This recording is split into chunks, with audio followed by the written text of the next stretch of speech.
Phronesis Investor academy के इस brand new video में आप सभी का बहुत बहुत स्वागत है। इस वीडियो में जानेंगे एसबीआई कॉन्ट्रा फंड के बारे में। आपने थंबनेल में ऑलरेडी देखा होगा, लास्ट 1 ईयर का रिटर्न है अबाउट 50% का, लास्ट 3 ईयर का रिटर्न है अबाउट 30% का, और लास्ट 5 ईयर का रिटर्न है अबाउट 28% के आसपास का CAGR रिटर्न। तो कोई भी फंड अगर इतना ज़्यादा रिटर्न जनरेट कर रहा है तो ऑफ कोर्स रिटर्न के मामले में तो बिल्कुल बोलेंगे कि उस फंड का परफॉर्मेंस बहुत ज़्यादा अच्छा है। तो इस वीडियो में आगे हम जानेंगे कि ये फंड इतना ज़्यादा रिटर्न कैसे जनरेट कर पा रहा है और क्या फ्यूचर में भी इसी तरह का रिटर्न ये फंड जनरेट कर पाएगा। अगर आप भी अपना इन्वेस्टमेंट नॉलेज बढ़ाना चाहते हैं ताकि आप खुद से अपना पोर्टफोलियो बना सके और उसे मैनेज कर सके, तो उसके लिए आप हमारा educational YouTube channel Phronesis Investor Academy subscribe कर सकते हैं। एसबीआई कॉन्ट्रा फंड एक कॉन्ट्रा कैटेगरी का फंड है। तो सबसे पहले जान लेते हैं कि कॉन्ट्रा फंड्स होते क्या हैं। तो देखिए, वैसे स्टॉक्स या फिर वैसे सेक्टर्स जो कि क्वालिटी वाइज तो अच्छे हैं लेकिन फिलहाल किसी कारण से वहाँ पे रिटर्न्स नहीं आ रहे हैं, उनका परफॉर्मेंस नहीं आ रहा है। फिलहाल अगर आपसे पूछा जाए कि कॉन्ट्राबेट क्या होगा फिलहाल के मार्केट कंडीशंस में, आप आईटी बोलेंगे ना। आईटी देखिए, ज़्यादातर कंपनीज तो बहुत अच्छी क्वालिटी की कंपनीज हैं, लेकिन यूएस में प्रॉब्लम चल रहा है, यूरोप में प्रॉब्लम चल रहा है, उसके कारण आईटी के स्टॉक्स का अगर आप परफॉर्मेंस देखें तो नहीं आ रहा है। लेकिन फिलहाल नहीं आ रहा है इसका मतलब ये नहीं है कि फ्यूचर में भी नहीं आएगा। जैसे ही मार्केट कंडीशंस ना फेवरेबल होंगे, यहाँ भी रिटर्न आने वाले समय में हम एक्सपेक्ट कर सकते हैं। उसी तरह से फाइनेंशियल सर्विसेज, बहुत सारे अच्छे क्वालिटी के स्टॉक्स हैं, उनका रिटर्न्स नहीं आ रहा है, तो वहाँ भी आने वाले समय में आप एक्सपेक्ट कर सकते हैं कि परफॉर्मेंस आएगा। तो फिलहाल के मार्केट कंडीशन में बस समझाने के लिए मैं आपको बता रहा हूँ, जैसे आईटी हो गया या फाइनेंशियल सर्विसेज के कुछ स्टॉक्स हो गए, उन्हें आप कॉन्ट्रा बेट कर सकते हैं। तो ये जो कॉन्ट्रा फंड्स होते हैं, इसी तरह के स्टॉक्स या सेक्टर्स में अपना इन्वेस्टमेंट करते हैं। तो आपको पता है, आउट ऑफ फेवर अगर आप स्टॉक में इन्वेस्टमेंट करेंगे तो जनरली उनका जो वैल्यूएशन होगा काफ़ी कम होगा। इसीलिए portfolio price to earning ratio अगर आप चेक करेंगे इन फंड्स का, कॉन्ट्रा फंड्स का, तो जनरली वो काफ़ी कम होगा ना। हम एसबीआई कॉन्ट्रा फंड के बारे में डिटेल में जान लेते हैं, जिससे कि हमें पता चलेगा कि एसबीआई कॉन्ट्रा फंड में किस तरह के इन्वेस्टर को अपना इन्वेस्टमेंट करना चाहिए और किस तरह के इन्वेस्टर को अपना इन्वेस्टमेंट बिल्कुल भी नहीं करना चाहिए। यहाँ पर आप एसबीआई कॉन्ट्रा फंड के डायरेक्ट प्लान का CAGR returns, that is 1 year, 3 year, 5 year, 10 year का रिटर्न्स और बेंचमार्क का रिटर्न भी चेक कर सकते हैं। और नीचे हम एसबीआई कॉन्ट्रा फंड का इन्वेस्टमेंट स्टाइल के बारे में भी जानने की कोशिश करेंगे। रिटर्न्स देखिए, मैंने आपको बताया था ना, 1 ईयर, लास्ट 1 ईयर में 50% प्लस, 3 ईयर में 30% प्लस, 5 ईयर्स में ऑलमोस्ट 28% का CAGR रिटर्न और 10 ईयर्स में भी ऑलमोस्ट 19% का CAGR रिटर्न। तो रिटर्न्स देखकर तो ऑफकोर्स लग रहा है कि फंड का परफॉर्मेंस बहुत अच्छा रहा है। AUM देखिए बहुत बड़ा हो गया, 31,000 करोड़ के आसपास का AUM। बेंचमार्क देखिए, S&P BSE 500। BSE 500 का मतलब कि ये fund large cap, mid cap, small cap, सभी तरह के मार्केट कैप के स्टॉक्स में अपना इन्वेस्टमेंट करता है। नंबर ऑफ स्टॉक्स देखिए 94। तो देखिए, ये जो बड़ा AUM हुआ है ना, तो इसका एक फर्क पड़ा है नंबर ऑफ स्टॉक्स पे। जैसे जैसे AUM बड़ा होता जाएगा, of course number of stocks बढ़ाने होंगे फंड मैनेजर को, तो इसीलिए नंबर ऑफ स्टॉक्स यहाँ बहुत ज्यादा हो गया है। Portfolio price to earning value style है, इसीलिए 21 से भी नीचे है। और एनुअल टर्नओवर देखिए ज्यादा नहीं है, सिर्फ 20% का है, मतलब कि बाय एंड होल्ड स्ट्रेटेजी को फॉलो करते हैं, ज्यादा पोर्टफोलियो में बाय एंड सेल नहीं करते हैं। तो यहाँ पे ना जरूरी नहीं है कि हाई रिटर्न जनरेट करने के लिए आपको पोर्टफोलियो में बहुत ज्यादा चेंजेस करने हो। आप बाय एंड होल्ड स्ट्रेटजी के थ्रू भी अच्छे रिटर्न जनरेट कर सकते हैं। एक्सपेंस रेशियो डायरेक्ट प्लान का यहाँ पे आप चेक कर सकते हैं। यहाँ पर आप इस फंड के फंड मैनेजर डिटेल्स और क्वांटिटेटिव डेटा चेक कर सकते हैं। तो देखिए, जो डिटेल्स है ये सब एसबीआई म्यूचुअल फंड के फैक्ट सीट से लिया गया है। फंड मैनेजर देखिए मिस्टर दिनेश को अगर आप देखें ना, तो 2018 से इस फंड को मैनेज कर रहे हैं। और मिस्टर प्रदीप ओवरसीज इन्वेस्टमेंट को मैनेज करते हैं। इस फंड में थोड़ा ओवरसीज इन्वेस्टमेंट भी होता है, फॉरेन इक्विटीज। तो वो 2023 से ही इस फंड को मैनेज कर रहे हैं। रिसेंटली इन्होंने स्टार्ट किया इस फंड को मैनेज करना, और इनका भी वर्क एक्सपीरियंस 18 ईयर से भी ज़्यादा का है, तो ये भी पुराने फंड मैनेजर हैं।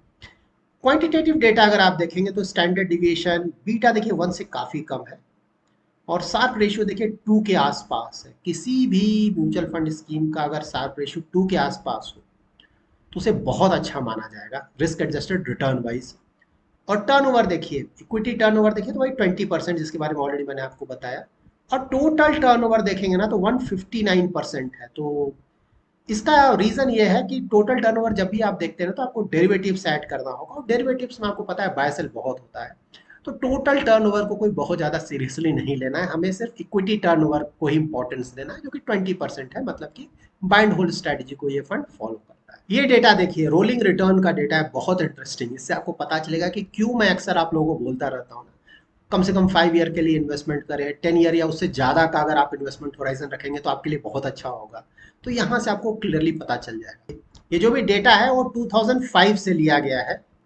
देखिए यहाँ पे एसबीआई कॉन्ट्रा फंड का रिटर्न्स है, तो ये जो ग्रीन कलर आपको थोड़ा बहुत कहीं कहीं दिख रहा है ना, वो एसबीआई कॉन्ट्रा फंड का रिटर्न है, और रेगुलर प्लान का रिटर्न है ये। और जो ऑरेंज कलर है ना, वो कैटेगरी, कॉन्ट्रा कैटेगरी जो है उसका रिटर्न है, एवरेज रिटर्न है। तो यहाँ पे देखिए, अगर आप 1 ईयर का रोलिंग रिटर्न टाइम पीरियड अगर आप देखिए, अगर आप 1 ईयर का लें तो यहाँ पे देखिए ज़्यादातर आपको ऑरेंज ही दिख रहा है, हाँ ग्रीन आपको बहुत कम दिखेगा। मतलब कि ज़्यादातर केसेस में जो कैटेगरी एवरेज है वही उसका ही परफॉर्मेंस अच्छा है, फंड का परफॉर्मेंस कोई बहुत ज़्यादा अच्छा आपको नहीं लगेगा 1 ईयर पीरियड। जब आप इसको 3 ईयर करेंगे, दैट इज 3 ईयर का रोलिंग रिटर्न जब आप देखेंगे, अब देखिए यहाँ पे आपको ग्रीन, लाइट ग्रीन कलर बहुत दिखने लगा है ना, दिख रहा है आपको, मतलब कि 3 ईयर में परफॉर्मेंस इंप्रूव हो रहा है। यहाँ पे देखिए 5 ईयर में जब आप जाएंगे तो अब देखिए आपको क्लियरली दिख रहा है, ये ग्रीन कलर ऑरेंज कलर से कई जगह बहुत ऊपर चला गया है। देखिए यहाँ पे देखिए, मतलब कि 5 ईयर होराइजन के लिए अगर इस फंड में इन्वेस्टमेंट किया जाए तो काफ़ी अच्छे चांस हैं, मतलब पास्ट में ऐसा हुआ है कि कैटेगरी एवरेज से ज़्यादा रिटर्न जनरेट करेगा। और 10 ईयर के लिए जब आप जाएंगे, देखिए ज़्यादातर पीरियड में आप देखेंगे ना, ये फंड कैटेगरी एवरेज से ज़्यादा रिटर्न जनरेट कर रहा है, और कई जगह तो बहुत ज़्यादा अच्छा रिटर्न जनरेट कर रहा है, बहुत ज़्यादा आउट परफॉर्मेंस है। तो इसीलिए मैं आपको बोलता हूँ कि इक्विटी में ना, खासकर इस फंड में भी आपने क्लियरली देखा ना कि अगर आप जैसे जैसे आप होराइजन बढ़ाते जा रहे हैं, वैसे वैसे फंड का जो परफॉर्मेंस है as compared to category average वो बहुत अच्छा होता जा रहा है। तो ये डिटेल जो अभी हमने चेक किया उससे क्लियरली पता चलता है लॉन्ग टर्म इन्वेस्टमेंट होराइजन जरूर रखें। यहाँ पे इस फंड का आप एसेट एलोकेशन चेक कर सकते हैं। तो देखिए यहाँ पे ये इंटरेस्टिंग है, हाँ देखिए लार्ज कैप में भी कोई बहुत ज़्यादा इन्वेस्टमेंट है नहीं, बहुत 40% के आसपास का एक्सपोजर है, मिड कैप में 26% से भी ज़्यादा का एक्सपोजर है, और स्मॉल कैप में 14% से ज़्यादा का एक्सपोजर है। तो मोस्टली एक मल्टी कैप फंड की तरह अपना इन्वेस्टमेंट कर रहा है। तो देखिए यहाँ पे मिड कैप स्मॉल कैप में बहुत बड़ा एक्सपोजर है, इसका मतलब क्या हुआ कि ये फंड बहुत ज़्यादा रिस्की फंड है। तो अगर आप बहुत ज़्यादा रिस्क ले सकते हैं तभी इस तरह के फंड को आपको कंसिडर करना चाहिए इन्वेस्टमेंट के लिए। इसके अलावा अगर आप देखें तो फॉरेन इक्विटीज, देखिए यहाँ पे तो फॉरेन इक्विटीज में भी थोड़ा एक्सपोजर लिया गया है। यहाँ पे देखिए इंडस्ट्री एलोकेशन, किन किन इंडस्ट्रीज में इनका एलोकेशन है, तो ये कंप्लीट डिटेल्स है, क्योंकि एसबीआई म्यूचुअल फंड के फैक्ट शीट से लिया गया है, तो यहाँ पे आपको कंप्लीट डिटेल्स मिल जाएगा। देखिए फाइनेंशियल सर्विसेज में देखें तो ऑलमोस्ट 20% का एक्सपोजर है, ऑयल एंड गैस में 11% से ज़्यादा, मोस्टली ये पीएसयू होगा और रिलायंस होगा ऑफ कोर्स। हेल्थ केयर में 7% प्लस का है। सॉवरेन देखिए, मतलब कि गवर्नमेंट सिक्योरिटीज़ में भी इन्वेस्टमेंट किया गया है ऑलमोस्ट 7% का। और ऑटो में, आईटी में, मेटल्स एंड माइनिंग में भी एक्सपोजर लिया गया है। ये देखिए स्टॉक पोर्टफोलियो, तो सारे स्टॉक्स है यहाँ पे आपको मिल जाएंगे। और ऊपर देखिए एचडीएफसी बैंक है, GAIL of course PSU, SBI PSU, Reliance Industries में अच्छा एक्सपोजर है, ओएनजीसी पीएसयू जैसा मैंने आपको बताया था, पीएसयू बहुत एक्सपोजर है, वर्लपूल, आईसीआईसीआई बैंक, और नीचे आपको बहुत सारे पीएसयूज मिल जाएंगे। इसीलिए इनका अगर आप पी रेशियो देखते हैं ना तो बहुत कम आता है। और फॉरेन इक्विटीज़ अगर आप देखें तो यहाँ पे है फॉरेन इक्विटीज़, तो कॉग्निजेंट में इन्वेस्टमेंट है, ईपम में इन्वेस्टमेंट है 3% के आसपास।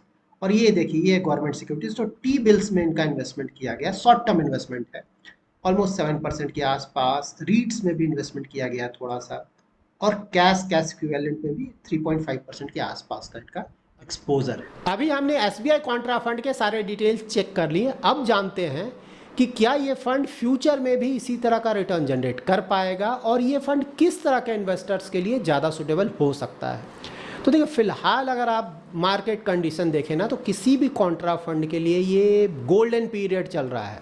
तो सिर्फ एसबीआई ही नहीं, जो दूसरे कॉन्ट्रा फंड हैं उनका भी अगर आप रिटर्न्स देखेंगे तो उनका रिटर्न्स आपको बहुत अच्छा लगेगा। और सिर्फ कॉन्ट्रा फंड ही नहीं, दूसरे फंड्स भी जो कि वैल्यू स्टॉक्स में ज़्यादा इन्वेस्टमेंट करें, उनका रिटर्न्स भी आपको बहुत ज़्यादा देखने को मिलेगा।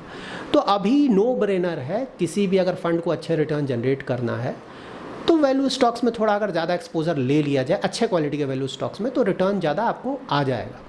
तो यहाँ पे देखिए ये गोल्डन पीरियड हमेशा तो रहेगा नहीं, हाँ, ये सो कॉल्ड जो वैल्यू स्टॉक्स हैं इनका रिटर्न्स इतना ज़्यादा हमेशा नहीं रहेगा, सिक्लिकल होता है। तो ऑफ कोर्स ये जो पीरियड है ये कभी ना कभी ख़त्म होगा। तो जब ग्रोथ स्टाइल ऑफ इन्वेस्टिंग वापस आएगा, जब इंटरेस्ट रेट कट होने लगेंगे, तो वहाँ पे आप देखेंगे कि इन फंड्स का भी रिटर्न्स पहले के मुकाबले, मैंने बोला कि बिल्कुल ख़राब हो जाएगा, लेकिन पहले के मुकाबले इनका रिटर्न्स नीचे आएगा।